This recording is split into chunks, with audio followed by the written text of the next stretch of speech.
Bonjour à toutes et à tous. Alors donc j'ai le plaisir de modérer cette table ronde sur les politiques monétaires non conventionnelles, un nom un peu barbare. On aura peut-être l'occasion de redéfinir ce que sont ces politiques-là.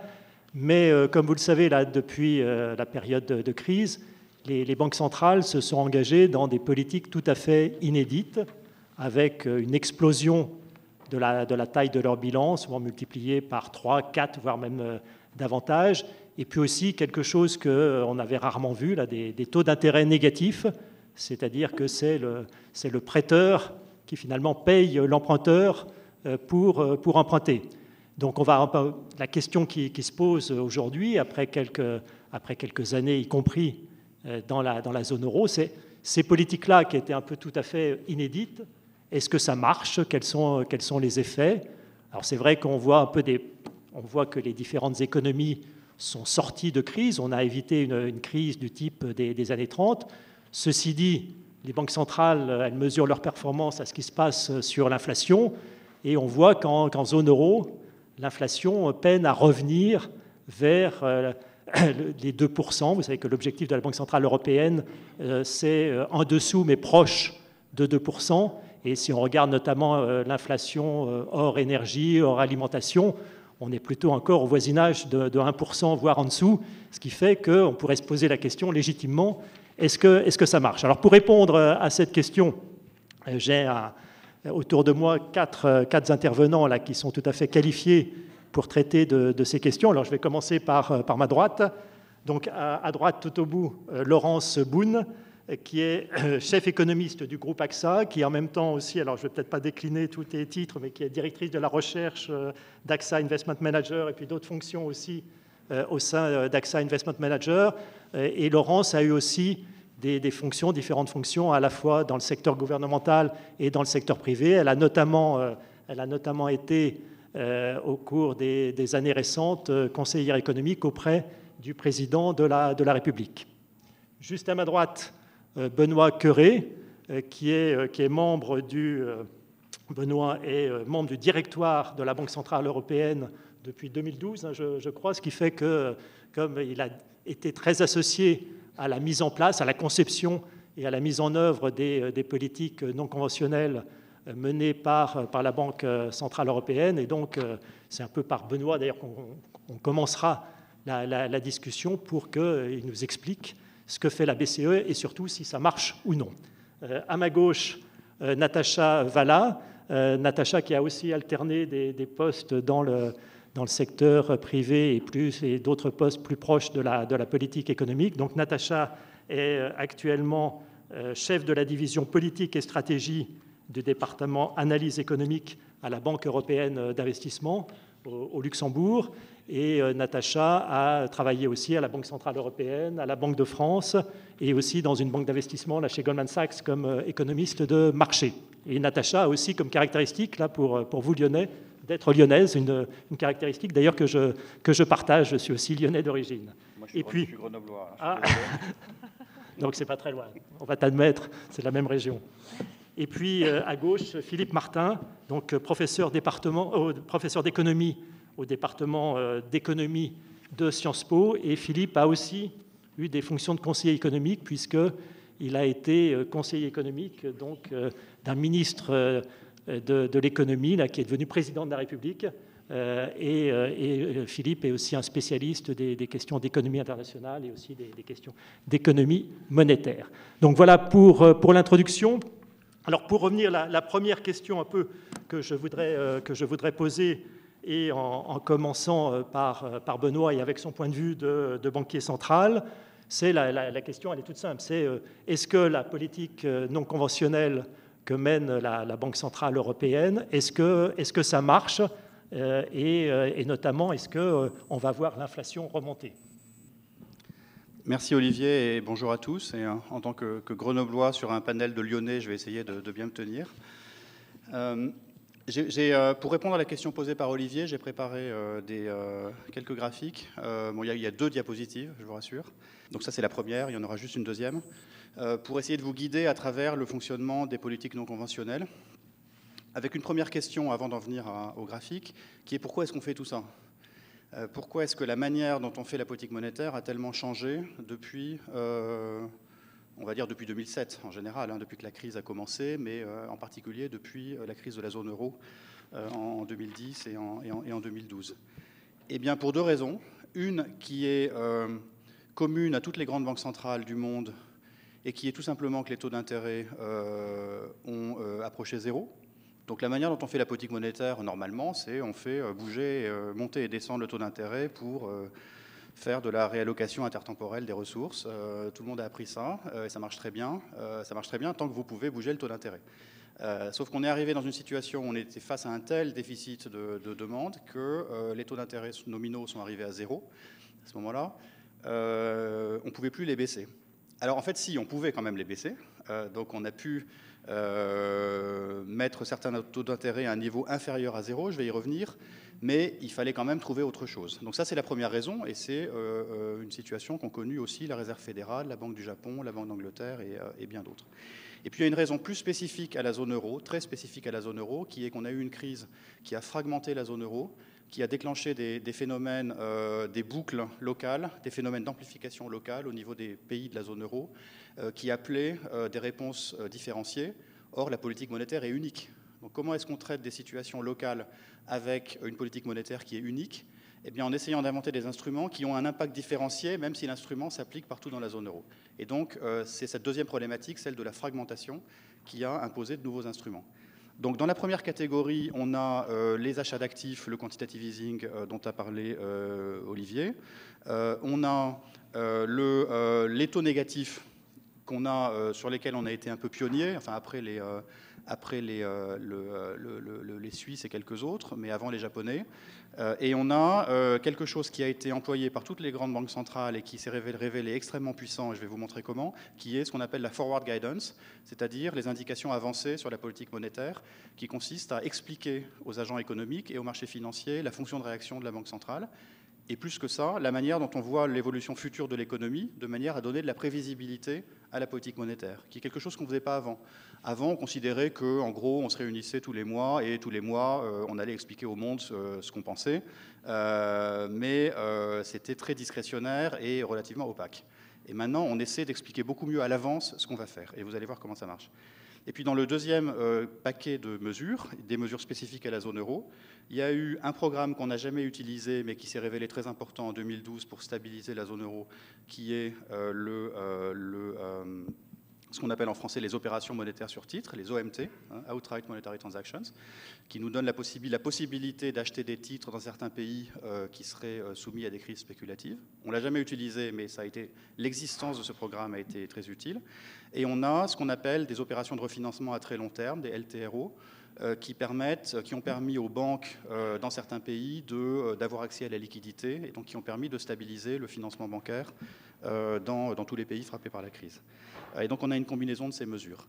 Alors ensuite, comment ça marche? Eh bien, la politique monétaire, vous pouvez voir ça en deux étapes. La première étape, c'est des mesures de la Banque centrale qui ont une influence sur les conditions financières à travers les conditions de marché. Et puis la deuxième étape, c'est comment est-ce qu'on passe des conditions financières à l'économie réelle et au salaire et à la fin au prix, puisque notre mandat, à la fin, c'est de ramener l'inflation vers 2%. Donc il y a vraiment ces deux étapes. Alors ce que vous voyez ici, c'est une illustration de ce qui s'est passé dans la première étape, c'est-à-dire la manière dont les mesures de la BCE ont changé les conditions financières. Sur le graphique de gauche, vous voyez la séquence des anticipations de taux à court terme, actualisées progressivement dans la zone euro. Donc c'est une espèce de... je ne sais pas quelle est la bonne expression. Alors oui, au ministère des Finances, on avait un graphique comme ça sur les prévisions budgétaires qu'on appelait l'Iroquois, parce que ça ressemble à une coiffure d'Iroquois. Et c'est des prévisions qui ne se réalisaient jamais, évidemment. Donc c'est une spécialité de la direction du budget. Donc là, c'est une sorte d'Iroquois, mais pour les taux à court terme, si vous voulez. Et ce qui est très important de voir ici, c'est que les anticipations de taux sont de plus en plus plates. Elles se stabilisent. Au début, quoi que fasse la Banque centrale, on s'attend toujours à ce que les taux remontent. Ça, c'est la situation en 2012, 2013, 2014. Et puis, c'est de plus en plus plat. Et ça veut dire que la forward guidance, les indications avancées, sont efficaces pour convaincre les agents économiques du fait que les taux d'intérêt vont rester bas très longtemps. Donc ça donne de la visibilité sur le coût du financement. Et ça, vous le voyez sur le graphique de gauche. Et sur le graphique de droite, vous voyez l'impact de la politique monétaire sur différents indicateurs de conditions financières, les taux d'intérêt à court terme, les taux à plus long terme en jaune, et en vert, les taux des obligations des entreprises non financières et des banques. Et vous voyez que l'impact a été massif depuis juin 2014, qui est le début de la politique d'assouplissement quantitatif au sens large. Je ne rentre pas dans les détails, mais ça a commencé en juin 2014, ça a été amplifié en 2015. Vous voyez par exemple que les taux souverains à 10 ans ont baissé de plus de 100 points de base, le coût de financement des entreprises non financières à travers les émissions obligataires a baissé de 80 points de base. Donc vous voyez un impact massif sur les conditions de refinancement des agents économiques, non seulement des banques, mais aussi des entreprises non financières. On n'a pas mis les PME, mais on verrait la même chose sur les PME. Donc ce n'est pas limité aux grandes entreprises. Et enfin, sur le graphique suivant, vous voyez non pas le crédit obligataire, mais le crédit bancaire aux entreprises non financières sur le graphique de gauche. Et là, vous voyez aussi une baisse très forte du coût du refinancement des entreprises non financières, c'est-à-dire qu'emprunter à une banque pour financer des projets d'investissement, c'est beaucoup moins coûteux aujourd'hui qu'en 2015, quand on a lancé notre programme. Si on avait les différents pays de la zone euro qu'on n'a pas ici, vous verriez aussi une convergence dans la zone euro. Donc ça montre qu'on a aussi été efficace pour combattre la fragmentation. En 2012, le taux d'emprunt d'une PME espagnole était très supérieur au taux d'emprunt d'une PME française, parce que personne n'avait confiance dans l'Espagne. Et aujourd'hui, ce taux est à peu près comparable. Donc il y a une compression, une convergence au sein de l'Europe. Et alors vous allez me demander, bon, tout ça c'est très bien, mais l'inflation, où est l'inflation ? Alors l'inflation reste faible. L'inflation sous-jacente, elle est autour de 1%. Elle remonte un peu, mais très très lentement, très progressivement. Donc on n'est clairement pas sorti d'affaire. Et c'est la raison pour laquelle, il y a 15 jours, le Conseil des gouverneurs a décidé de prolonger de 9 mois le programme d'achat d'actifs. On l'a réduit de moitié, parce qu'on a confiance dans la solidité de la reprise et dans l'impact qu'aura la reprise sur l'inflation. Mais il est quand même nécessaire de maintenir ce programme jusqu'en septembre 2018, ou plus si nécessaire. Les salaires restent faibles. Donc on peut en discuter ici. Il y a eu une session hier sur la courbe de Phillips. Donc la courbe de Phillips, donc le lien entre le taux de chômage et les salaires reste très plate. On pense qu'on comprend, on commence à comprendre pourquoi elle est plate dans la zone euro. Je ne rentre pas là-dessus maintenant, mais on peut en reparler parce que c'est très important pour la politique monétaire. Mais je voudrais attirer votre attention sur le graphique de droite, qui est mon dernier, qui concerne les anticipations d'inflation. Donc ici, vous voyez la distribution des anticipations d'inflation telle qu'extraite des prix, des options sur inflation, puisqu'il y a un marché pour ça. Il y a un marché des swaps d'inflation, il y a un marché des options pour l'inflation. Et donc, on peut en extraire une probabilité risque neutre. Et on compare ici les anticipations d'inflation en janvier 2015, au moment où on a commencé à acheter des titres, c'est la courbe rouge, et le 3 novembre, donc la semaine dernière, c'est la courbe jaune. Et vous voyez que la distribution des anticipations d'inflation, c'est à la fois déplacé vers la droite et resserré. Autrement dit, on a augmenté très nettement les anticipations d'inflation, on s'est écarté de la zone de danger qui était la zone de risque de déflation. Et aujourd'hui, on considère qu'il n'y a quasiment plus de risque de déflation en zone euro. Il existait dans la courbe rouge, vous voyez qu'une partie de la courbe rouge couvre les zones négatives. Il y avait un risque élevé de déflation en janvier 2015. Ce risque est aujourd'hui écarté. On s'est déplacé et on s'est resserré, donc il y a aussi plus de visibilité des agents économiques sur l'inflation future. Ça va prendre du temps, c'est pour ça que le programme a été maintenu, mais ça va dans la bonne direction et pour toutes les raisons que j'ai indiquées, on pense que, pour répondre à Olivier, oui, ça marche. Merci Benoît. Alors, avant de continuer cette discussion, peut-être je voulais faire une remarque. Vous avez dû voir, je ne sais pas, oui, si on peut remettre derrière moi la diapositive. Vous pouvez commencer à poser vos questions. J'imagine que vous connaissez le principe là, pendant les GECO. Donc, vous avez un numéro de téléphone là, par SMS et après, moi, je reçois les questions sur une tablette. Donc, vous pouvez dès à présent commencer à poser vos questions en essayant de faire des questions courtes pour que ça soit bien lisible sur la tablette. Alors, je reviens à la suite de la discussion et je pense qu'on aura l'occasion de revenir sur les différents points soulevés par Benoît. Peut-être avant de revenir sur cette discussion plus générale et de répondre aussi à vos questions, là on va sur le tour de table, là on a eu le point de vue du banquier central. Maintenant je vais plutôt demander à Laurence de donner le point de vue un peu de l'investisseur et de l'assureur, parce que par rapport à ces politiques, et on a parlé des taux d'intérêt négatifs ou proches de zéro, là c'est un peu Jean qui rit et Jean qui pleure, c'est-à-dire que c'est vrai que bon, beaucoup d'entre vous ici dans cette salle sont peut-être emprunteurs. Donc dans ce cas-là, les taux très bas, c'est très bien. Et d'ailleurs, c'est l'effet escompté, c'est d'encourager à relancer la demande, la dépense, et donc avec des taux d'intérêt très bas. Mais en revanche, si vous êtes épargnant, et notamment pour un fonds d'assurance vie, pour un fonds de pension, les taux très bas, c'est un problème parce que vous avez un certain nombre de garanties, vous avez un passif à couvrir. Et donc la question que je voudrais poser à Laurence, c'est comment font les investisseurs? Quels sont d'ailleurs, est-ce que la politique, un peu les politiques non conventionnelles, est-ce que ça crée des distorsions sur les marchés et les problèmes que ça pose aux investisseurs et notamment aux fonds de pension ou aux fonds d'assurance vie? Merci. Bon, je suis la seule non-lyonnaise, non-grenobloise, donc je vous demande toute votre indulgence pour ce que je vais dire. Ah oui, merci Philippe. Je vais être peut-être beaucoup plus pratico-pratique, et j'ai, je pense, 2 messages principaux en retour ou en regard de ce que Benoît a pu expliquer.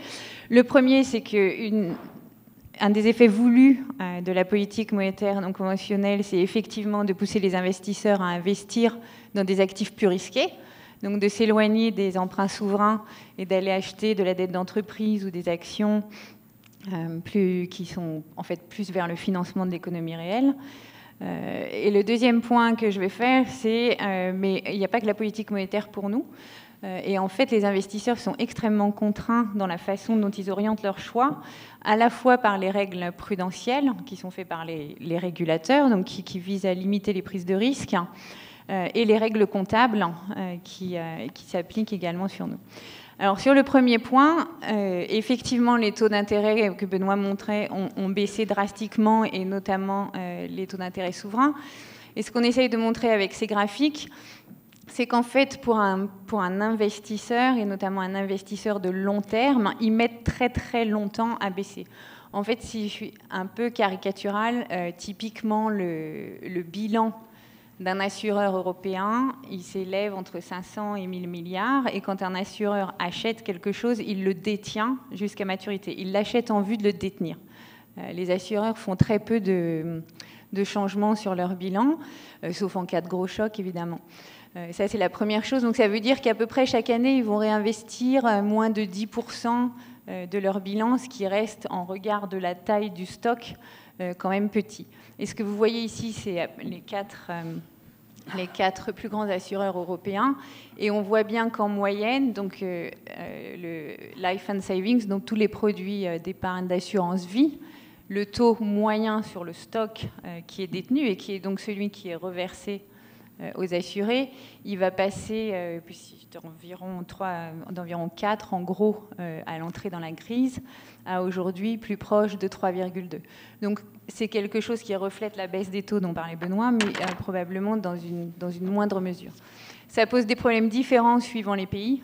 En France, on a des garanties qui sont moins élevées qu'en Allemagne, donc ça pose moins de problèmes aux gens. C'est vrai que parfois, il y a, pour certaines compagnies d'assurance, du coup, elles ont garanti des choses qu'elles ont du mal à servir. Le graphique du dessous est un peu différent. En fait, sur le bilan d'un assureur, il y a à la fois de l'épargne et de l'assurance vie, et puis il y a l'assurance contre les chocs, contre les risques de la vie, donc les catastrophes naturelles, les accidents de voiture, etc. Et là, pour le coup, on a moins de visibilité sur quand on va avoir besoin de reverser cet argent, puisque par définition, c'est quelque chose qui arrive de façon surprenante et qui n'est pas prévu. Donc le type d'investissement qu'on fait est un peu différent, il tend à être un peu plus court et un petit peu plus varié. Et vous le voyez bien, et à nouveau, quand on parle de 2012 à 2017, on voit que les taux ont baissé de façon beaucoup plus variée d'un assureur à l'autre, et en moyenne, ils baissent un peu plus aussi d'un assureur à l'autre.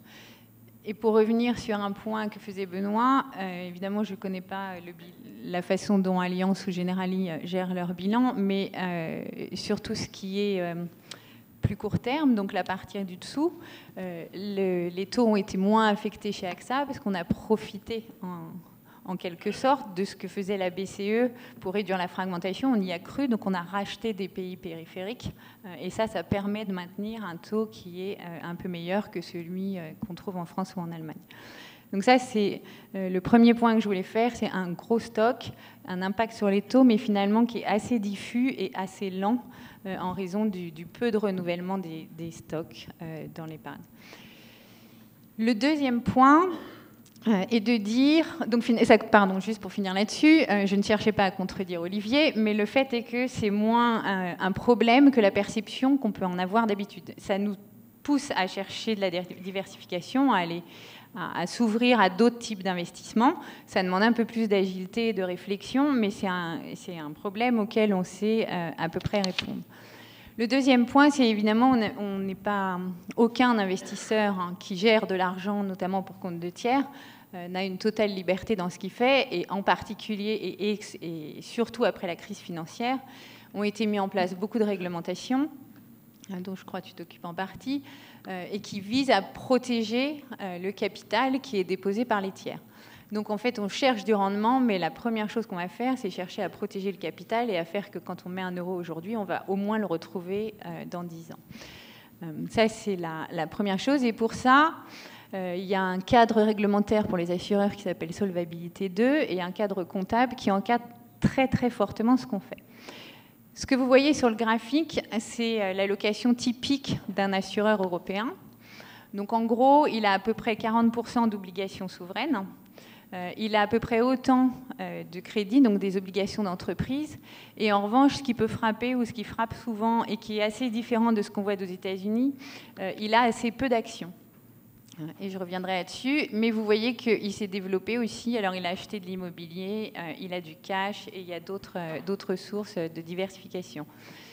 L'effet induit en fait de ces politiques-là, elles ont été pour nous de chercher du rendement ailleurs que dans les obligations souveraines. Classique, standard, de la zone euro forte.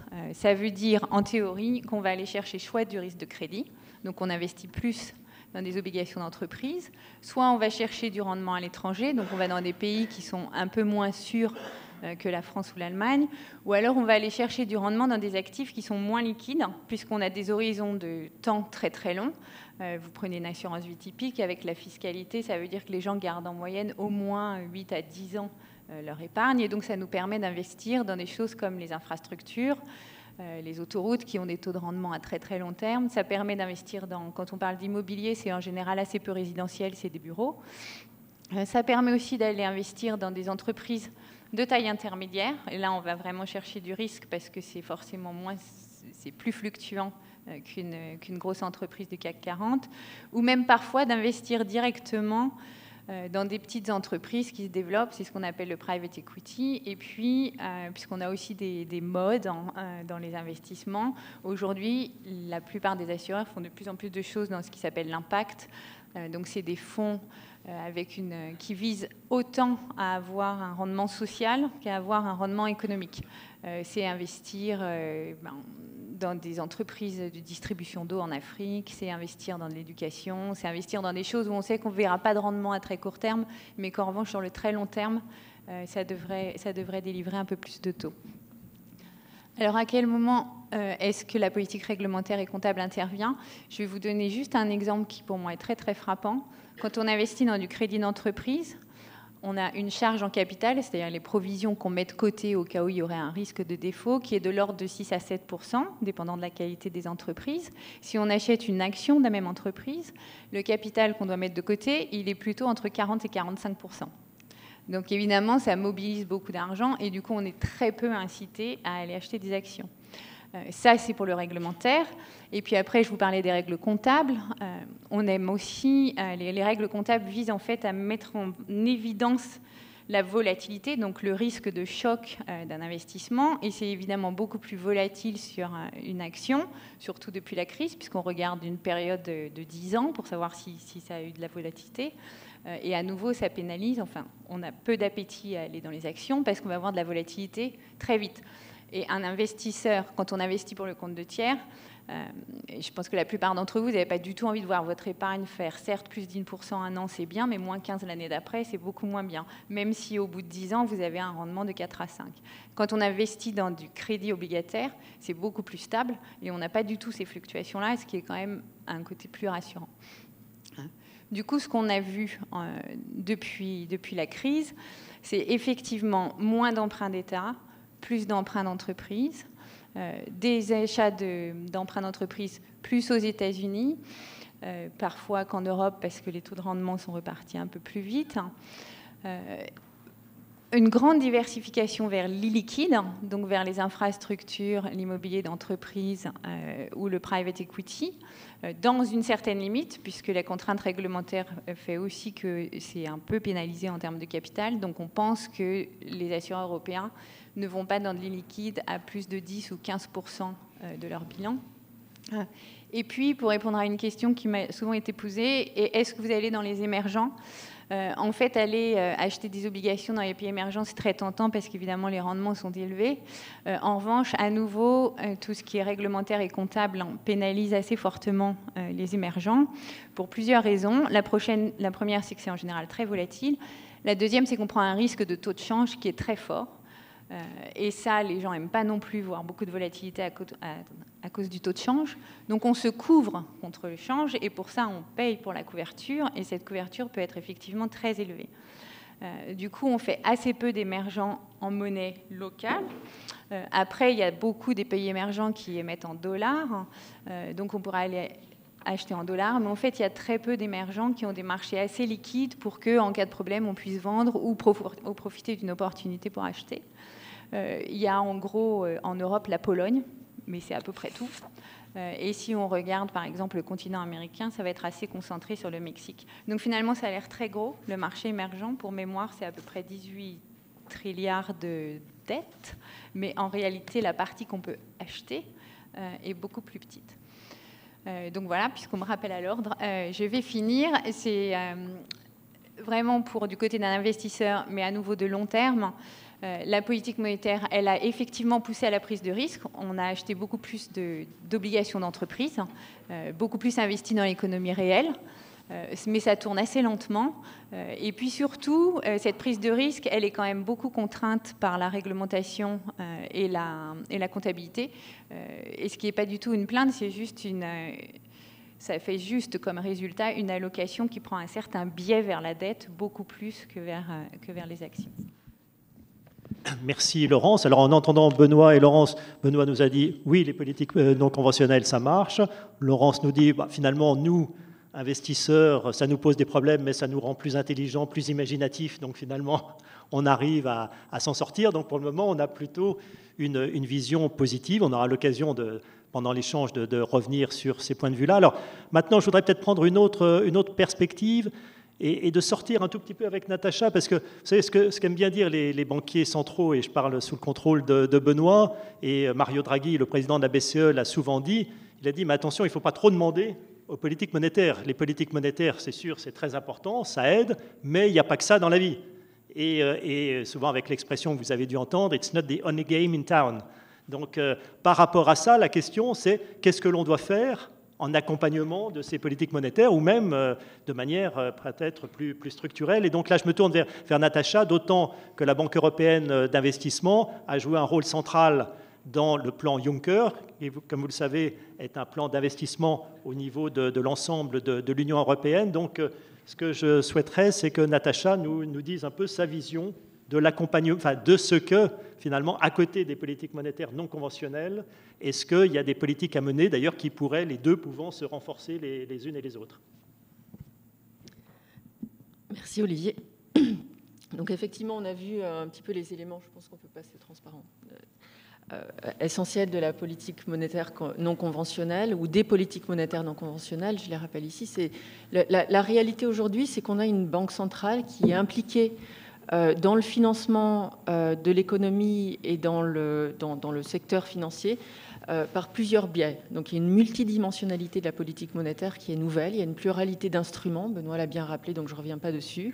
Et il y a eu aussi un élargissement du mandat des banques centrales essentiellement à des fonctions de stabilité financière, qui expliquent un petit peu peut-être aussi le calendrier de sortie et le timing de la sortie des politiques monétaires non conventionnelles qu'on a aujourd'hui.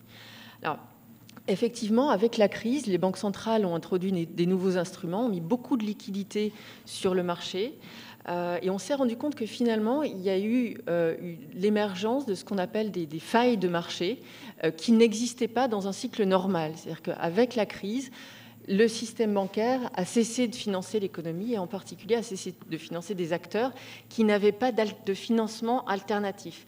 Encore moins en Europe qu'ailleurs, parce que le financement de l'économie réelle et des entreprises non financières en Europe, il est essentiellement bancaire. Ça, c'est un message qu'on a beaucoup répété. Et donc, dans ce paysage d'entreprises françaises, allemandes, européennes, les grandes entreprises, après le choc initial, s'en sont pas trop mal sorties, parce qu'elles ont été capables, elles, d'aller chercher du financement alternatif. Alors, elles avaient des moyens de se financer elles-mêmes, mais elles sont aussi allées chercher du financement alternatif sur le marché par le biais d'émissions obligataires. Sur ce point, je voudrais rajouter que la Banque centrale a été aussi assez judicieuse, parce que finalement, quand elle a engagé cette politique quantitative, donc d'achat obligataire, elle l'a engagée essentiellement sur l'achat d'obligations souveraines, avec des implications sur des investisseurs comme les assureurs dont parlait Laurence.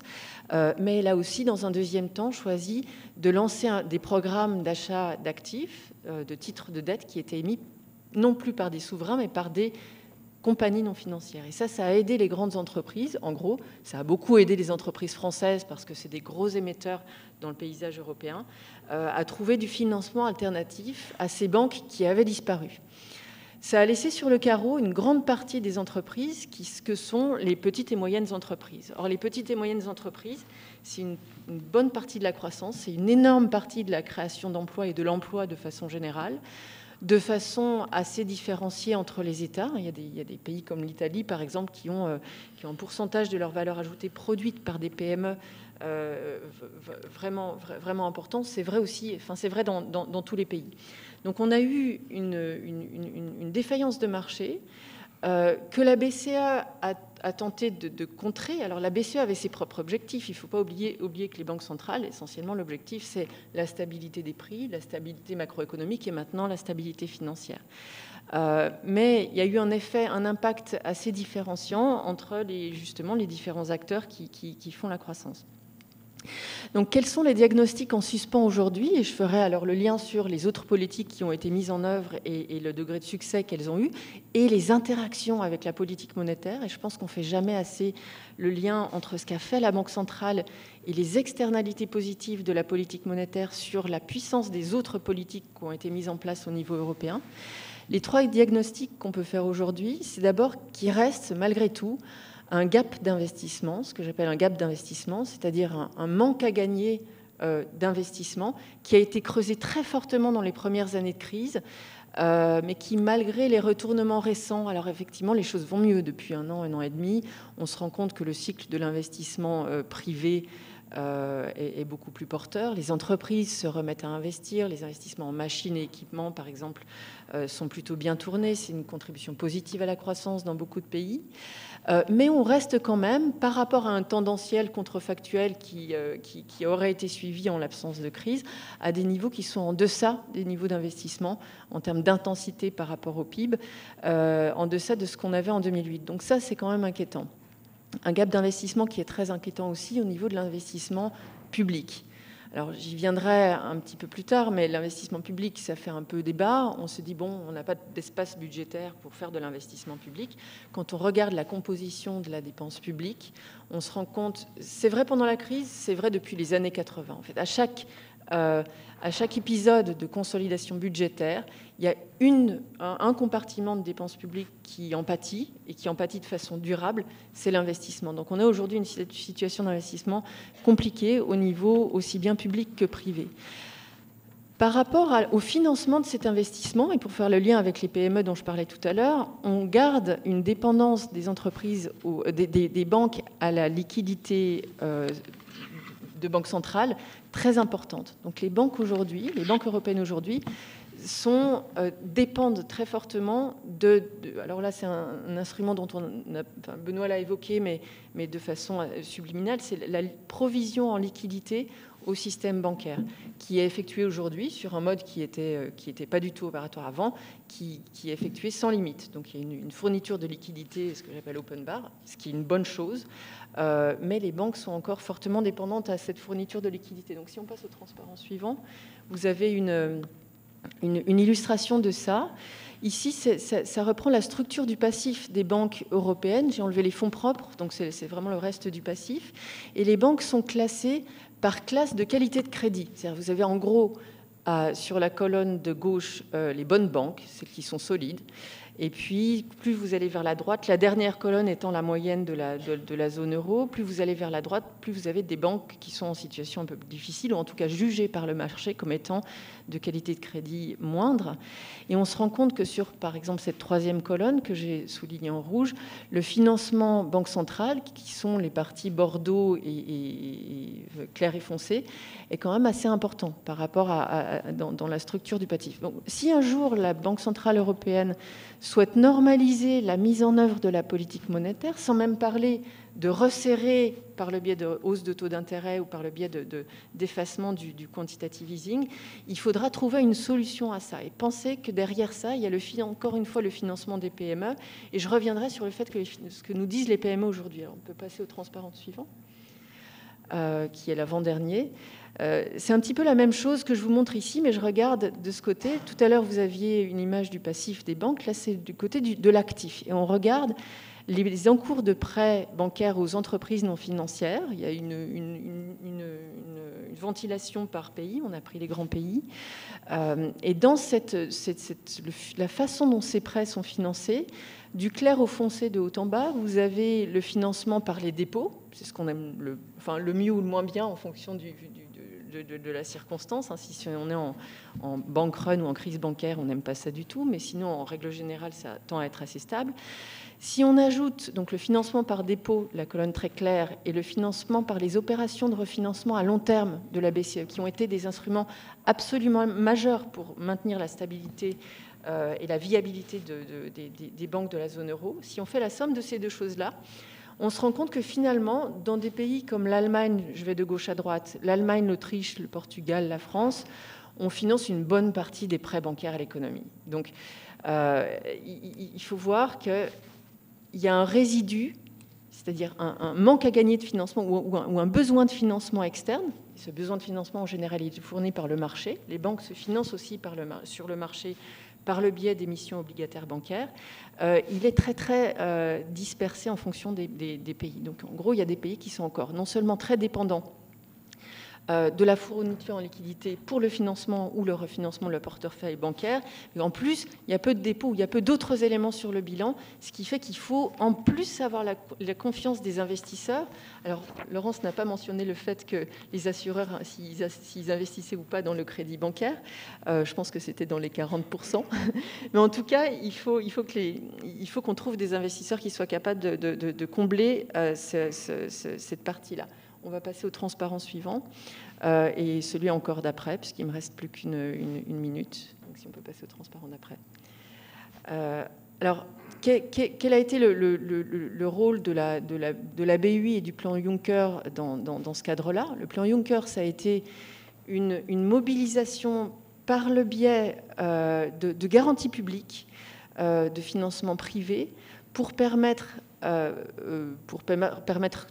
d'avoir une continuation du financement de l'investissement public, mais ça c'est du business, c'est traditionnel pour la BUI, mais aussi pour aller vers des investissements plus risqués et aider les banques ou se substituer aux banques pour financer les PME. Alors il y a un tiers du plan Juncker qui a été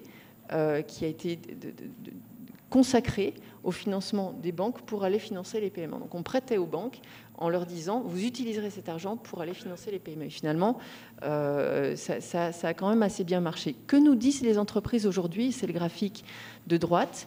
C'est une enquête qu'on a conduite à la BUI auprès des entreprises européennes. On l'a conduit tous les ans et cette année, on a eu des questions sur les obstacles au financement perçus par les entreprises. On leur a donné plusieurs choix. Alors, quels sont les obstacles au financement? Est-ce que vous en trouvez, des obstacles au financement? Et si oui, quels sont-ils? Alors, vous avez une araignée et chaque cercle concentrique correspond à un type d'entreprise. Alors, le cercle le plus grand, c'est le cercle qui a le plus de problèmes. Et ça représente les entreprises innovantes. Donc, dans l'échantillon d'entreprises qu'on a pris, les entreprises innovantes sont celles qui ont le plus de difficultés à se financer.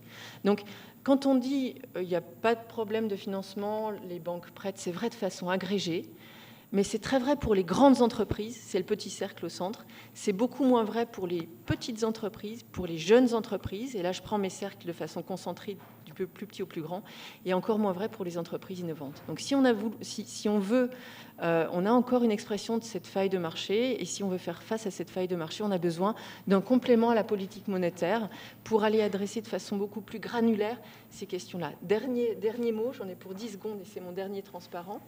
Je voulais vous donner une image de l'évaluation de l'impact, non seulement du plan Juncker, mais des activités de la BUI, en parallèle de ce qu'a fait la BCE, parce qu'on n'en parle pas vraiment, pas souvent, mais la BUI existe depuis très longtemps, et elle est quand même très active dans le financement de l'économie européenne, avec un mandat. C'est un investisseur très complémentaire à Laurence, puisqu'on est sur la même philosophie, l'investissement à long terme. On n'est pas là pour faire de la spéculation. On est très content d'être à côté des assureurs. Et en général, ça fonctionne plutôt bien. Mais ce que je vous donne là, c'est l'impact sur l'emploi. Alors, il y a plein de graphiques comme ça. Si ça vous intéresse, je vous en donnerai plus. Pour les étudiants en économie qui, un jour, souhaitent venir travailler à la BUI, c'est le genre d'exercice qu'ils seront amenés à faire. C'est l'impact sur l'emploi des financements effectués par la BUI en 2015 et 2016, donc un peu parallèle au QE, sur l'emploi. Et cet impact-là, il est tracé au cours du temps, c'est une projection, hein, ce n'est pas une étude ex post de la réalisation des créations d'emplois. Vous avez deux catégories de création d'emplois. Les créations d'emplois court terme qui sont liées à la réalisation des projets qui sont financés. Laurence parlait des autoroutes. Quand on construit une autoroute, il y a un chantier qui se met en route, des ingénieurs qui font les plans, on mobilise des fournisseurs, etc. La partie grise, c'est ça. Vous avez donc un impact à court terme qui fait une bosse au bout de quelques années. Alors, si on veut faire du contrat cyclique et avoir un impact sur l'emploi à un trimestre ou deux, c'est pas ça qu'il faut utiliser. Mais si on veut avoir un impact à long terme, effectivement, on se rend compte qu'au bout du compte, finalement, la BUI aura créé plus de 2 millions d'emplois à horizon 2020 par le biais de cet impact direct. Ce que je trouve le plus intéressant, et c'est là que l'articulation avec la Banque centrale est potentiellement fructueuse, c'est que à cet effet de court terme et d'impact direct de la mise en œuvre des projets et des financements, il y a un impact structurel qui est la partie bleue et qui est l'ensemble des emplois qui vont être induits par cette autoroute qui a été construite, par la laiterie en Normandie qui va faire des exportations vers la Chine. C'est peut-être un mauvais exemple, mais il y a plein d'exemples très, très parlants qui vont ensuite être porteurs de création d'emplois qui rayonnent au niveau régional, qui rayonnent entre les pays de l'Union européenne et qui vont être beaucoup plus pérennes, puisqu'on voit que cette partie bleue, elle est petite au départ, elle devient de plus en plus large et elle tend à persister. Donc, si on pouvait combiner, surtout à une époque, et c'est une question ouverte, au moment où la Banque centrale européenne va se retirer du financement de l'économie de façon ample, tel que le quantitative easing l'a impliqué, il faudra peut-être penser dans cette phase de transition qui sera sans doute très longue, je pense qu'on peut parler en termes de demi-décennie ou de décennie, peut-être à une articulation un peu plus harmonisée entre les différentes politiques européennes pour éviter des effets difficiles sur la croissance et sur l'emploi. Merci Natacha. Alors, je vous rappelle toujours, là, si vous avez des questions à poser, on a déjà un certain nombre de questions, mais n'hésitez pas pour la suite de la discussion. Alors, pour terminer, la question que je voudrais poser à Philippe là, est peut-être un peu plus prospective, parce qu'on voit déjà aux États-Unis, donc la Banque centrale a commencé à remonter ses taux. Elle est en train de commencer aussi à réduire la taille de son bilan. Donc on est un peu dans le début de ce qu'on appelle un peu la phase de l'exit, de la sortie des politiques non conventionnelles. Benoît a rappelé tout à l'heure que la Banque centrale européenne a annoncé récemment qu'elle allait réduire de moitié ses achats nets d'actifs là, au cours des 9 prochains mois. Donc la question, c'est finalement où est-ce que l'on va? Est-ce qu'on va véritablement sortir? Parce que la question qu'on peut se poser, c'est est-ce que finalement on va en sortir? Il y a encore quelques temps, les gens disaient finalement on va peut-être rester durablement dans cette situation où les politiques non conventionnelles deviendraient en quelque sorte conventionnelles. Et puis, même si on est un peu plus optimiste, on peut se dire, la question c'est, est-ce que finalement on va revenir à la situation d'avant-crise? Est-ce qu'il y aura un avant et un après? Est-ce que ces instruments non conventionnels qu'on a utilisés au cours de la crise avec les taux d'intérêt négatifs, les achats massifs d'actifs, est-ce que maintenant, à la prochaine récession, à la prochaine crise, est-ce qu'on réutilisera ces instruments? Donc c'est un peu... Quel est un peu, pour reprendre aussi du jargon franglais, quel sera un peu le nouveau normal, le nouveau normal en matière de politique monétaire? Donc Philippe, quels sont tes vues là-dessus? Ok, merci Olivier. Donc, je rappelle juste, et Benoît l'a dit, il y a 2 instruments, et là on parle beaucoup des instruments, mais à la fin, moi je voudrais parler des objectifs de la politique monétaire, parce que les instruments c'est important, mais il faut se poser aussi la question, il y a un gros débat parmi les économistes sur c'est quoi a priori les objectifs que devrait avoir une banque centrale. Donc les instruments, je reviens là-dessus, Benoît l'a rappelé, l'instrument traditionnel c'est le taux d'intérêt, on augmente ou on baisse le taux d'intérêt, et puis depuis la crise, il y a ce nouvel instrument non conventionnel avec la taille des bilans, des achats massifs d'actifs. Donc quand on va sortir des politiques monétaires ultra accommodantes qu'on a depuis la crise, les banques centrales vont se poser la question, est-ce qu'on sort plutôt via une augmentation des taux d'intérêt ou plutôt par une baisse des bilans? Et Olivier l'a rappelé, la Banque centrale européenne et la Federal Reserve aux États-Unis sont à des stades très différents de ce débat sur la sortie des politiques très accommodantes, puisque les États-Unis ayant commencé avant l'Europe le QE, c'est assez naturel qu'ils en sortent aussi avant. Et en effet, depuis 2015, le bilan de la Federal Reserve a arrêté d'augmenter, même en pourcentage du PIB. Commence à baisser et la Fed a commencé à augmenter ses taux et on va avoir une augmentation des taux d'intérêt dans le futur. La BCE, elle, n'a qu'amorcé en fait ce début de sortie puisque en fait on n'a qu'un ralentissement du quantitative easing et on n'a pas du tout pour le moment de vision sur une augmentation potentielle des taux d'intérêt. De ce point de vue, ça signifie qu'en fait, il me semble, mais c'est peut-être une question pour Benoît Cœuré, c'est que la Federal Reserve a une stratégie de sortie qui me paraît assez claire. C'est plutôt via une augmentation des taux d'intérêt et pas tant par une baisse un peu agressive du bilan. La BCE, c'est moins clair, peut-être parce que tout simplement la BCE veut avoir plus de liberté sur ces instruments, mais ça me paraît être un débat important sur la séquence. Est-ce qu'on commence par une augmentation des taux d'intérêt ou on commence par une baisse du bilan? Moi, il me semble qu'il y a un argument fort en faveur de la stratégie des États-Unis, parce qu'il faut toujours se poser la question, c'est quoi la prochaine récession? Quel est le prochain choc? Et le prochain choc, il va peut-être venir dans 2, 3, 4 ans. Moi, j'espère que ce sera dans longtemps, mais il faut évidemment se poser la question, quel sera le prochain choc et est-ce qu'on sera prêt si on a une nouvelle récession, un nouveau choc de demande récessionniste? Et il me semble que dans ce cas, il sera très important d'avoir des taux d'intérêt qui ne soient pas à zéro. Parce que si on est à des taux d'intérêt à zéro, on va se retrouver dans une situation où la politique monétaire, elle sera moins efficace. Donc, moi, il me semble que ce que font les États-Unis aujourd'hui, c'est augmenter progressivement, très lentement, les taux d'intérêt, de telle manière que, peut-être dans 3 ans, 4 ans, s'il y a à nouveau une récession, eh bien, on puisse les baisser. Moi, il me semble que c'est une bonne stratégie parce que c'est asymétrique avec le quantitative easing. On sait qu'il y a une barre en dessous duquel c'est difficile d'aller en termes de taux d'intérêt. Le bilan, on peut toujours l'augmenter. Alors, c'est vrai qu'il y a des contraintes quand même sur le bilan qui sont plutôt des contraintes d'ordre politique que d'ordre technique. Et d'ailleurs, peut-être ces contraintes politiques, elles sont plus fortes en Europe, en zone euro, qu'aux États-Unis. On voit bien, on le sait bien, en Allemagne, le quantitative easing est très mal vu. Et donc, il y a peut-être pas une contrainte technique sur le quantitative easing en zone euro, mais il y a peut-être des contraintes, politiques. En tout cas, il me semble que la stratégie de sortie, j'aurais tendance à penser, en pensant au futur, c'est-à-dire en pensant à la prochaine récession, il me semble que ce serait plutôt via une augmentation des taux d'intérêt, très graduelle, hein, bien entendu, et je n'appelle absolument pas une augmentation des taux d'intérêt aujourd'hui, mais je pense qu'il faut réfléchir à ce séquençage de la sortie. L'autre question qui avait été posée, c'est est-ce que l'outil du quantitative easing, est-ce qu'il va être abandonné à terme? Moi, je ne crois pas.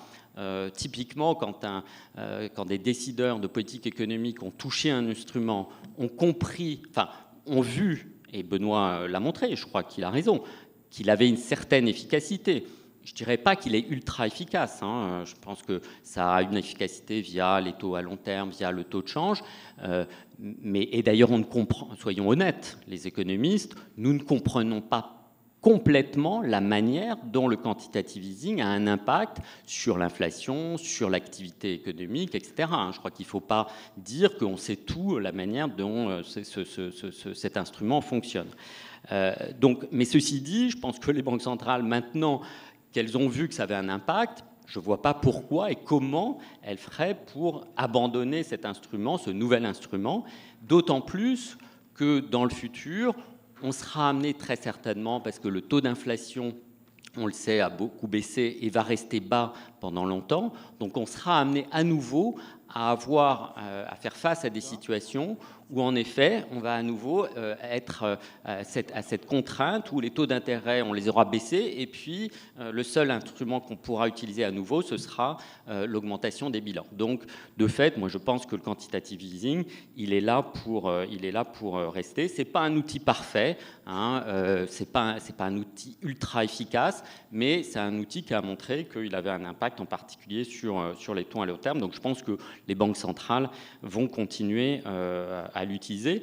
Et là, c'est un appel à nous, les économistes. Je crois qu'il y a un gros travail à faire sur mieux comprendre les mécanismes par lesquels le quantitative easing a un impact sur l'inflation et sur l'activité en général.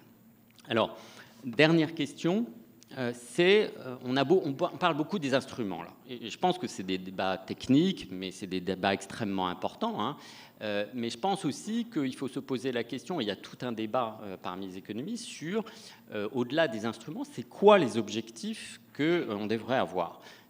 Comme vous le savez, la Banque centrale européenne a un seul objectif qui est un taux d'inflation qui doit être proche, mais en dessous de 2%. Comme vous le savez aussi, aux États-Unis, il y a deux objectifs, hein, qui est un objectif en termes d'activité économique et en termes d'inflation. Alors, moi, il me semble que dernièrement, on a presque l'impression, je pense que peut-être tous ne seront pas d'accord là-dessus, que les banques centrales ont un petit peu renoncé à l'objectif en termes d'inflation, puisque depuis longtemps maintenant, nous sommes à des taux d'inflation qui sont en dessous de la cible. Donc apparemment, soit on y a renoncé, soit on ne sait pas très bien comment obtenir un taux d'inflation qui soit proche de 2%. Et même si vous regardez les anticipations d'inflation sur les 5 années qui viennent, on est en dessous encore de 2%. Hein, donc on n'a pas réussi de ce point de vue. Et il y a un autre problème qui est que le lien entre les instruments de la politique monétaire, que ce soit d'ailleurs le quantitative easing ou le taux d'intérêt d'une part, et l'objectif unique, par exemple, de la Banque centrale européenne, qui est le taux d'inflation, on le comprend de moins en moins bien. On a du mal à comprendre pourquoi le taux d'inflation est si faible aujourd'hui. Et donc ce lien, il n'est plus parfait. Je ne pense pas qu'il ait jamais été parfait. On ne savait pas exactement quelle était la règle, le lien de causalité entre taux d'intérêt et taux d'inflation, mais il me semble qu'on le comprend encore moins bien aujourd'hui. Et c'est un problème. C'est un problème d'ailleurs parce que si un jour l'inflation réaugmentait très rapidement, est-ce qu'on sait comment on ferait pour la faire rebaisser? Donc je pense que le lien entre les instruments de la politique monétaire et l'objectif en termes d'inflation on le comprend pas si bien. Et je pense que c'est un danger à la fois des deux côtés, en termes, parce qu'on n'a pas assez d'inflation aujourd'hui. Et peut-être qu'un jour, on aura trop d'inflation. Et est-ce qu'on sait comment on ferait pour refaire baisser l'inflation? Alors, on l'a dit, et d'ailleurs Benoît l'a dit tout à l'heure, une des raisons pour lesquelles on a fait le quantitative easing, c'est pas seulement la question du taux d'inflation, c'est qu'il y a eu un moment où l'intégrité même de la zone euro était en jeu. C'est-à-dire qu'on voit bien que l'objectif à ce moment-là, ça n'était pas que l'inflation, c'était une question de stabilité financière et d'intégrité même de la zone euro. Donc, il me semble qu'il faut remettre en question cette question des objectifs. L'objectif officiel de la BCE, comme vous le savez, ce n'est que le taux d'inflation. Il y a un grand débat sur est-ce qu'en fait, il faut aujourd'hui remettre en cause cet objectif unique. Est-ce qu'il faut faire aussi comme aux États-Unis, c'est-à-dire avoir la question de l'activité, l'emploi, la stabilité financière. Et donc moi, il me semble que, je ne dis pas que l'objet de ce débat, ça ne devrait pas être les instruments, je pense que c'est important, mais je pense aussi que la question des objectifs de la politique monétaire, moi, il me semble pratiquement plus important que celui des instruments. Alors justement, puisque tu es sur la question des objectifs, il y avait une question, puisque là on va commencer à prendre les questions qui ont été posées. Je vais rester de ton côté, Philippe, puisque c'est une question qui est en lien directement avec ce que tu viens de dire. Il y a une question qui est: le ciblage du PIB nominal pourrait-il remplacer efficacement le ciblage d'inflation actuelle? Donc, il y a un peu en lien avec ce que tu viens de dire. Est-ce que, juste en 1 ou 2 minutes, même si c'est une question un peu compliquée, est-ce que tu pourrais donner ton avis là-dessus? Moi, je n'ai pas une opinion très précise sur le sujet. Je vois bien un des problèmes, c'est que c'est moins transparent, en particulier c'est peut-être un peu moins transparent pour les agents économiques, mais de fait, ça permet d'avoir un ciblage qui est à la fois, enfin, c'est un mixte en fait de taux d'inflation et du taux d'activité. Donc, je pense qu'en effet, c'est quelque chose qui devrait être étudié de près. Et je pense que il y a de bons arguments pour avoir un ciblage plutôt en termes de taux de croissance nominale que du taux d'inflation. Merci Philippe. Alors après, il y a plusieurs questions qui tournent un peu autour du même thème, parce que la question, le thème, c'est un peu le suivant, c'est de dire, bon, le QE, c'est très bien, mais c'est surtout quelque chose qui aide les banques, mais qui n'aide pas forcément les ménages ou même les PME. Et donc, est-ce qu'il ne faut pas court-circuiter les banques? Alors, dans les questions posées, il y a un peu 2 types de solutions. Il y a la solution donc, que quelqu'un appelle un peu la monnaie hélicoptère, c'est-à-dire essayer d'envoyer de l'argent, de distribuer des billets de banque directement aux ménages ou aux entreprises. Et puis, il y a une deuxième solution qui est évoquée pour court-circuiter les banques. Ça serait des émissions de tokens convertibles en crypto-monnaie. Donc, Benoît, peut-être en tant que banquier central, est-ce que tu peux répondre à ces questions à la fois sur la monnaie hélicoptère et puis sur tous ces nouveaux modes de financement qui court-circuitent les banques et les problèmes que ça peut poser aussi aux banques centrales pour le contrôle de la monnaie et du crédit? Le tout en 2 minutes. Voilà, un peu plus, là, comme il y a 2 questions. Merci. Bon, sur la monnaie hélicoptère, je pense que c'est un débat qui part d'une vraie question, qui est celle de la transmission de la politique monétaire jusqu'au bout de la chaîne, c'est-à-dire aux gens qui en ont besoin, c'est-à-dire aux entreprises et aux ménages. Et d'une certaine manière, ce que j'ai essayé de montrer dans ma présentation liminaire, notamment sur le graphique que vous avez à nouveau à l'écran là, qui est le graphique de gauche, c'est que la politique monétaire a été transmise aux entreprises. Et on pourrait avoir le même graphique sur les ménages, on verrait la même chose. Il y a eu une baisse très très importante du coût de refinancement des ménages. Donc il y a eu une période dans la crise de la zone euro où ça ne marchait pas du tout. C'est-à-dire que la BCE se décarcassait, faisait des appels d'offres en quantité illimitée, à taux zéro, etc. Et les taux des crédits aux entreprises espagnoles ou portugaises ne baissaient pas. Donc là, il y avait un vrai souci. Mais c'était dû au fait qu'il y avait une crise, il faut le dire, qui était politique dans la zone euro, qui était une crise existentielle de la zone euro, qui a été réglée avec l'union bancaire et un certain nombre d'engagements politiques. Et ça venait du fait que les banques ne fonctionnaient pas. Et qu'on est, comme ça a été dit tout à l'heure, très différent des États-Unis de ce point de vue-là, puisque le financement de l'économie dépend très principalement des banques dans la zone euro, ce qui n'est pas du tout le cas aux États-Unis. Donc la santé des banques est essentielle pour l'efficacité de la politique monétaire. Et s'il y a une erreur d'ailleurs, enfin il y a peut-être plusieurs erreurs qui ont été faites, mais enfin une erreur qui a été faite dans la gestion de la crise de la zone euro, c'est qu'on a commencé trop tard l'assainissement des banques avec des stress tests, des recapitalisations, un renforcement de la supervision, etc. Ce que les États-Unis ont fait plus tôt que nous. Et donc on a laissé se perpétuer une situation où notre politique monétaire tournait un peu à vide parce que les banques ne la transmettaient pas. Ça passait pas, si vous voulez, du passif des banques à l'actif des banques, pour dire ça différemment. Bon, maintenant, c'est le cas. C'est-à-dire que le taux de tous les crédits à l'économie. Après, il y a des situations, comme l'a dit Natacha, d'entreprises innovantes, de PME, qui ont des business models différents, des risques différents. Et il peut y avoir des phénomènes d'exclusion, de rationnement du crédit, bien sûr. Et la BEI, d'ailleurs, travaille là-dessus. Ici, la Banque publique d'investissement en France, il y a des instruments pour ça. Mais en général, les taux de refinancement ont beaucoup baissé. Donc ça, ce problème-là, il n'est plus là, je pense. Ce qui me soucie avec les propositions sur la monnaie hélicoptère, c'est-à-dire... Tu peux bien rappeler, voilà. parce qu'il y avait une question, Ouais. qu'est-ce que la monnaie hélicoptère ? Donc la monnaie hélicoptère, c'est une idée, il y a une proposition similaire qui a un très beau nom, qui est Quantitative Easing for the People, le QE pour le peuple, pour les gens normaux. Et ça consiste à dire, bon, il faudrait que la BCE prête directement à tout le monde. Donc on va vous faire un chèque tous dans la salle de, je sais pas, alors si c'est 100 €, 1000 € ou 10 000 €, ça c'est à discuter, pour que vous puissiez aller le dépenser, et ça va soutenir l'économie. Alors le problème, c'est que ça pose beaucoup de questions qui sont de nature redistributive, qui sont comment on fait ça. Est-ce qu'on fait le même chèque de 100 € à un ménage français et à un ménage letton, alors que le PIB par habitant est très différent en Lettonie et en France?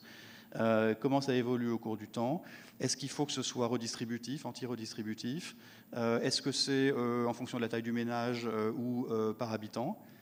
Qui sont toutes des questions importantes, qui existent d'ailleurs dans toutes les politiques de transfert, mais simplement c'est des questions qui sont réglées par un processus politique. C'est-à-dire c'est le Parlement en France qui décide si les allocations familiales sont sous conditions de ressources ou pas sous conditions de ressources. C'est un débat très important, mais c'est un débat politique. Et donc, nous, banquiers centraux, on est très réticents à se laisser entraîner dans ce genre de choix, qui sont des choix pour lesquels on n'est pas équipé, parce qu'on est des technocrates européens, on est responsable devant le Parlement européen, mais pour un mandat qui est très précis. Et donc, si on nous demande de faire des choses qui ont une dimension politique, ça change, je pense, profondément la nature de la Banque centrale.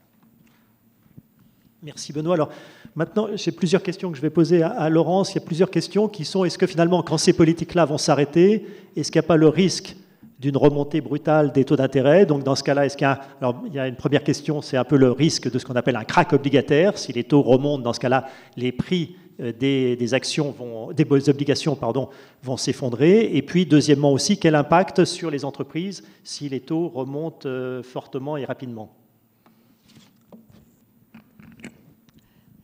Alors sur la question de la remontée des taux, en fait on se la pose tout le temps. On a des comités d'investissement mensuels où à chaque fois on réévalue ce que raconte la Banque centrale européenne entre autres, mais aussi les autres. D'ailleurs on devrait peut-être les faire toutes les 6 semaines comme vous maintenant. Mais c'est effectivement une préoccupation. Pour plusieurs raisons. La première, c'est si c'est un retrait progressif, tout à fait progressif, et pour l'instant c'est ce qui est quand même annoncé, comme Benoît l'a rappelé. En 2018, a priori, on n'a pas trop de problèmes puisque la BCE continue d'injecter des liquidités à peu près le même montant, puisqu'on regarde les choses de façon globale, à peu près le même montant que ce que la Réserve fédérale américaine retire de l'économie de son côté. Et en même temps, la Banque centrale du Japon, elle, continue d'injecter des liquidités. Donc globalement, le stock de liquidités mondiales va continuer d'augmenter, et ça maintient une pression sur les taux. Donc on se dit que ça devrait, mais peut-être que Benoît me contredira, mais on se dit que ça devrait limiter la remontée des taux et qu'elle devrait se faire très très progressivement. Tant que c'est très progressif, nous, ça nous permet effectivement d'acheter des actifs qui ont un rendement qui augmente progressivement, puisque autant à la baisse, ça baisse très doucement, puisqu'on renouvelle peu le stock. De la même façon, à la hausse, ça augmente les rendements aussi progressivement, puisque le stock ne se renouvelle pas plus vite. Donc tant que c'est progressif, ça n'inquiète personne, ça permet de continuer de diversifier et ça apporte plus de rendement. C'est bien pour tout le monde, les assurés, les actionnaires, tout va bien. Évidemment, la chose qui nous fait, qui fait un peu peur aux investisseurs, c'est de voir la même chose que ce qui s'est passé en 2013 quand la Banque centrale américaine a décidé d'arrêter le QE, où on a eu ce qu'on a appelé le taper tantrum, et qui a été une claque, comme un coup de vent sur les marchés financiers, où on a eu, je crois que ça a remonté d'à peu près, mais Benoît me corrigera, d'environ 100 BP ou quelque chose comme ça. Alors, on n'aime pas la volatilité, c'est ce que je disais en introduction. On ne l'aime pas parce que vous ne l'aimez pas non plus et parce que les régulateurs ne l'aiment pas. Mais si c'est une claque temporaire, mais ça fait une réévaluation du prix des actifs, mais ça ne fait pas du tout un drame. C'est des choses que les gens savent gérer. Et donc, en général, le banquier central, lui, regarde l'inflation sans s'inquiéter des prix du pétrole, par exemple, qui montent et qui augmentent tant que ça n'a pas d'effet de second rang. Mais nous, on va regarder ce genre de liquidité, de choc non plus, sans s'en inquiéter, puisque à la fin, le stock bouge très, très lentement. Donc, un choc temporaire comme ça, c'est désagréable pour l'actionnaire, mais ça n'a que peu d'impact sur la série lui-même. Ce qui nous fait plus peur, à l'inverse, c'est toutes les modifications qui ont été mises en place pour gérer les effets de la crise. Donc non seulement cette politique monétaire qu'on va retirer, mais aussi les modifications réglementaires sur les banques comme sur les autres acteurs du marché financier. Elles ont un impact sur la liquidité de marché. Et en gros, si je simplifie les choses, s'il y avait un choc demain qui n'était pas un choc de politique monétaire, mais qui était par exemple un choc politique sur l'Italie, et que les investisseurs décident de vendre la dette italienne, si la Banque centrale n'est plus là, effectivement, on va avoir un problème, parce que les banques elles-mêmes, dont on a beaucoup contraint le bilan, et qui pendant la première phase de la crise avaient absorbé cette dette souveraine, ne seront pas là pour le faire. Et la vraie question qui se pose pour nous, elle est moins celle des dangers de la fin du QE que celle de l'absence d'acteurs qui peut absorber une vente brutale de dette souveraine. Et là, ça nous amène à la discussion qui avait lieu à la fin, qui est le rôle politique de la Banque centrale. En fait, je vais être légèrement en désaccord avec Benoît, et je pense que la Banque centrale a été politique, et l'est aujourd'hui, mais ce n'est pas nécessairement de sa responsabilité, c'est de la responsabilité des gouvernements qui se sont appuyés sur la Banque centrale pour sauver la zone euro, comme le rappelait Philippe pendant la période de la crise, et qui n'ont pas corrigé derrière pour faire qu'on n'ait plus besoin de la Banque centrale au cas où il y a un choc. Et c'est à ce moment-là qu'on est choqué. Et je voulais juste répondre à Natacha tout à l'heure sur les investissements. Quand on achète de la dette obligataire, on achète beaucoup de banques et beaucoup d'acteurs du secteur énergétique parce que ce sont eux qui ont la plus grosse capitalisation sur le marché et qui émettent le plus de dettes. Merci. Non, juste une précision pratique sur ce point. Nous, on n'achète pas de dette bancaire dans notre programme de quantitative easing parce qu'on supervise les banques. Donc, si on se mettait à la fois à superviser les banques et acheter la dette des banques, ça deviendrait quand même assez compliqué. Donc, pas de dette bancaire. Merci pour cette précision. Alors, une autre question, puisque tout à l'heure, on était sur un peu comment, finalement, court-circuiter les banques. Alors, il y avait la solution de la monnaie hélicoptère. Là, il y a une autre question, la plus structurelle, c'est comment faire pour accroître significativement le financement en fonds propres des entreprises et réduire le financement bancaire en France. Donc, je vais peut-être demander ça à Natacha. C'est un point essentiel de beaucoup de points de vue. D'ailleurs, Olivier a des travaux là-dessus sur les effets bénéfiques du financement en fonds propres de façon générale par opposition au financement sous forme de dette, qu'elle soit bancaire ou obligataire. Ça a des vertus de stabilisation, notamment de stabilisation des chocs transfrontaliers. Dans un contexte où on a des flux de capitaux et des stocks de capitaux investis entre les pays qui sont quand même encore très importants et beaucoup plus importants en termes de stock brut après la crise qu'avant. Donc c'est une question essentielle, pas seulement pour le financement de l'économie, mais pour la stabilité financière. Je pense que là, et effectivement, il faudrait être capable dans les années à venir de favoriser le financement en fonds propres des entreprises.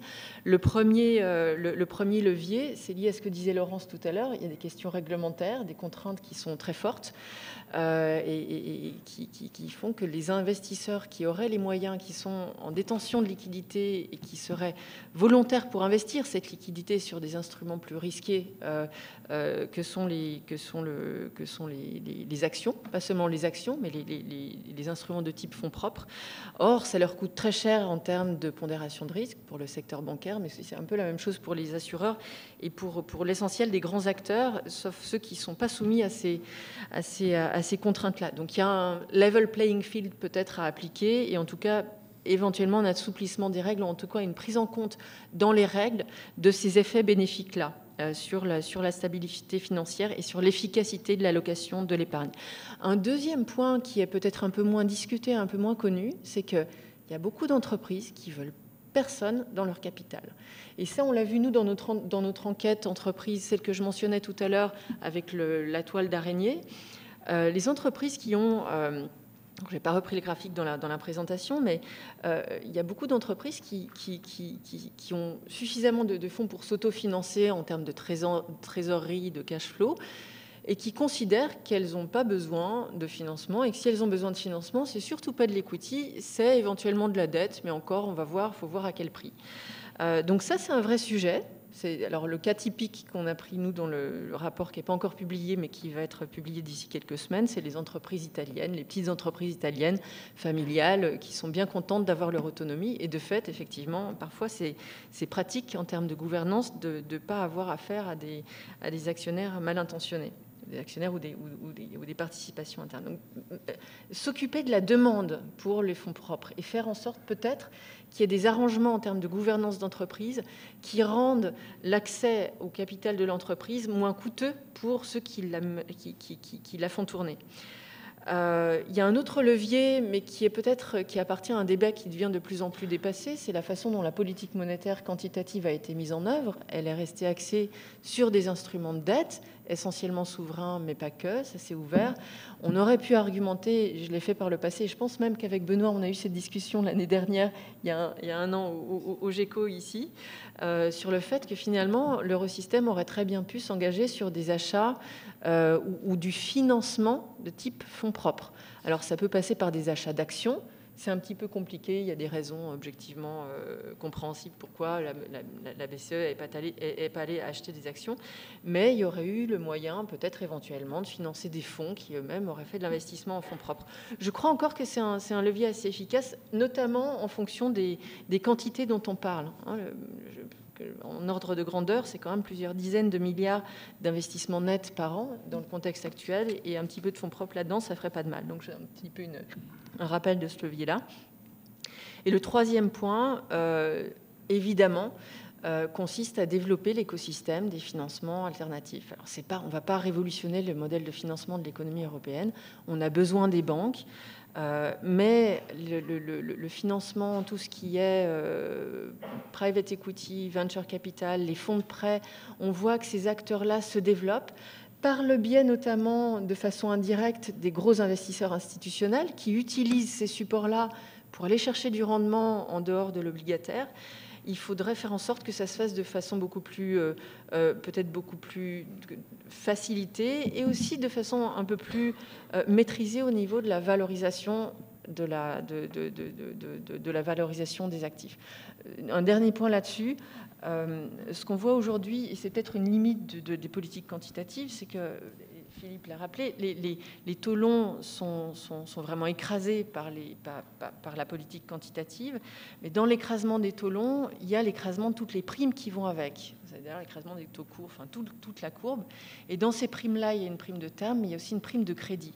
Et cette prime de crédit, elle est extraordinairement écrasée. Et aujourd'hui, il y a énormément de fonds qui vont s'investir dans de l'obligataire très risqué, à des prix qui ne devraient pas être les prix auxquels ce crédit est payé. Donc ça, c'est un risque qui s'accumule au cours du temps en matière de stabilité financière. Merci Natacha. Alors là, je voudrais revenir à des questions là, qui sont plus directement liées aux objectifs des banques centrales, peut-être en faisant réagir à la fois Benoît et Philippe, parce qu'il y a un peu deux questions sur un peu la cible d'inflation. Une question, c'est pourquoi 2% et quel est le problème d'une faible inflation, finalement, pourquoi est-ce qu'on ne s'accommode pas peut-être d'une inflation à 1%? Et l'autre question dans le même genre, c'est un peu pourquoi a-t-on si peur de la faible inflation? Donc je commence par Benoît et peut-être plus largement sur l'inflation. Oui, alors... Philippe réagira. Bon, ce qui rend cette discussion assez facile pour moi, c'est qu'en général, la moitié des questions disent pourquoi c'est pas moins de 2% et l'autre moitié pourquoi c'est pas plus. Donc ça permet en général de conclure que finalement 2, c'est pas mal.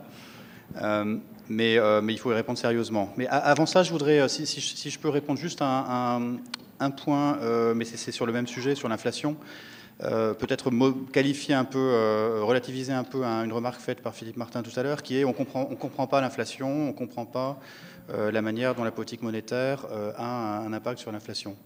Bon, c'est en partie vrai, mais d'abord il faut voir que c'était aussi le cas avant. Donc on ne comprenait pas mieux avant les politiques non conventionnelles.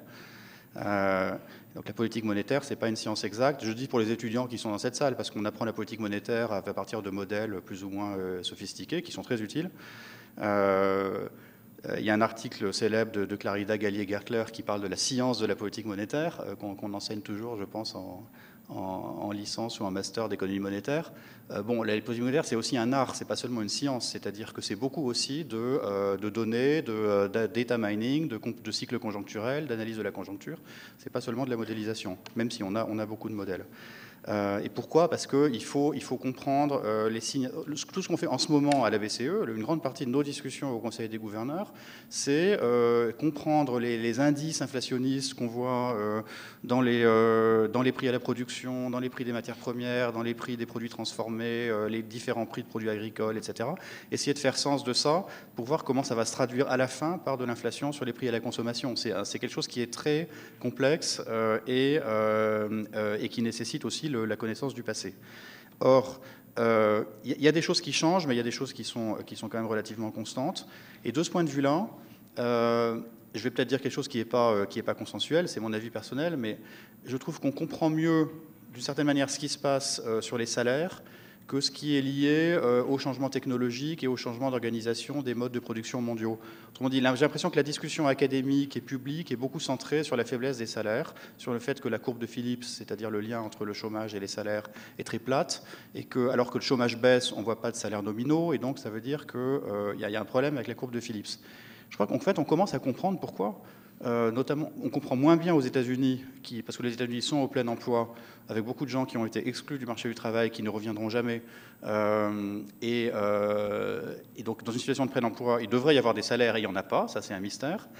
En Europe, le taux de participation n'a pas arrêté de monter, même pendant la crise. Il est très élevé. Les gens qui ont été sortis de l'activité restent rattachés, même lointainement, au marché du travail. Il y en a moins qui sont sortis définitivement qu'aux États-Unis. Et donc, on a une situation de sous-emploi qui est massive. Et si on définit le chômage au sens large, en incluant le temps partiel forcé ou non souhaité, les emplois à durée indéterminée, les CDD, etc., on arrive à des chiffres beaucoup plus élevés qui expliquent beaucoup mieux pourquoi les salaires sont faibles. Parce que tous les gens qui sont en temps partiel forcé ou en CDD, ils ne vont pas aller chercher des augmentations de salaire. Ils veulent d'abord qu'on pérennise leur travail. Et donc ça, on le comprend. Et normalement, ça devrait s'arranger au fur et à mesure que la croissance se consolide et que les emplois qui sont créés, qui sont d'abord des emplois précaires, flexibles, sont transformés, consolidés en emplois de meilleure qualité. Donc ça, on comprend un peu. Ce qu'on comprend très mal, honnêtement, c'est l'impact de la technologie, l'impact des plateformes, de l'ubérisation, des changements de mode d'organisation du travail et de la production, et quel impact ça va avoir sur l'inflation. Ça, on le comprend très très mal, et c'est une inquiétude pour le futur. Alors, sur l'objectif d'inflation, bon, d'abord, c'est quand même un tout petit peu surréaliste d'avoir une discussion pour savoir si la cible de long terme devrait être à 2 ou à 3, alors que l'inflation sous-jacente est proche de 1 et qu'on fait beaucoup d'efforts pour la ramener vers 2 et on pense que ça va prendre du temps de revenir vers 2, et c'est pour ça qu'on fait tout ce qu'on fait. Donc on n'en est quand même pas là.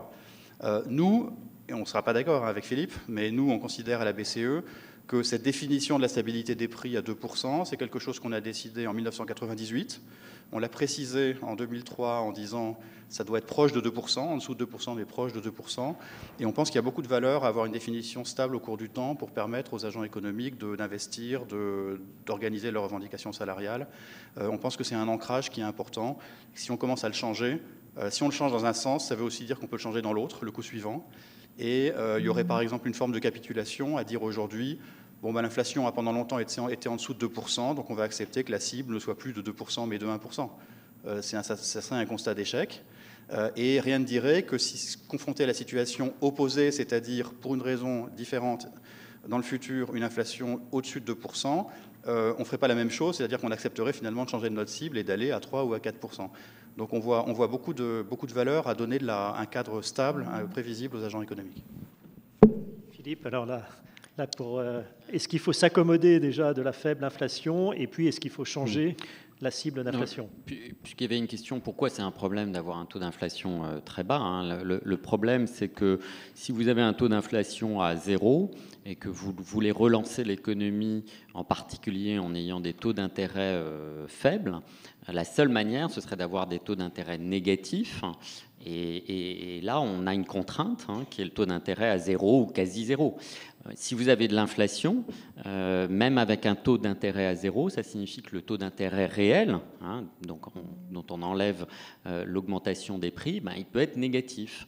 Et donc, ça signifie que vous pouvez relancer plus facilement l'économie si vous avez un peu d'inflation que si vous n'en avez pas. Donc ça, c'est, je pense, une des raisons essentielles. Il y a la question aussi de l'évolution des salaires qui se pose un peu dans les mêmes termes. Donc c'est pour ça que avoir un peu d'inflation, ça permet d'avoir, en termes réels, hein, potentiellement une politique de relance monétaire en particulier qui est plus efficace quand on baisse les taux d'intérêt, et en particulier quand on a cette contrainte de taux d'intérêt à 0.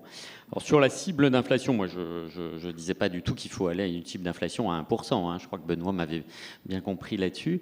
Je suis d'accord avec Benoît qu'il ne faut pas changer tous les jours la cible d'inflation, bien entendu, et je pense d'ailleurs que ce n'est pas à la Banque centrale de déterminer quelle est la cible d'inflation. Je pense que c'est un choix politique, c'est-à-dire il faut que, et même c'est un choix démocratique, c'est-à-dire que c'est au gouvernement élu que de donner un mandat à la Banque centrale de dire c'est 2%, 3%, 4%. Et donc en effet, c'est pas à la Banque centrale, à mon avis, de le décider.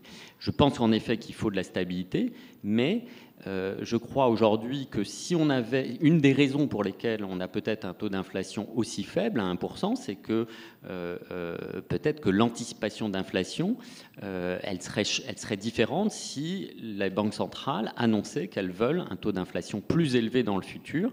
Et donc ça aiderait peut-être à avoir plus d'inflation aujourd'hui. Encore une fois, on est dans une situation où le taux d'inflation aujourd'hui, et de manière durable et depuis un certain temps, est trop faible.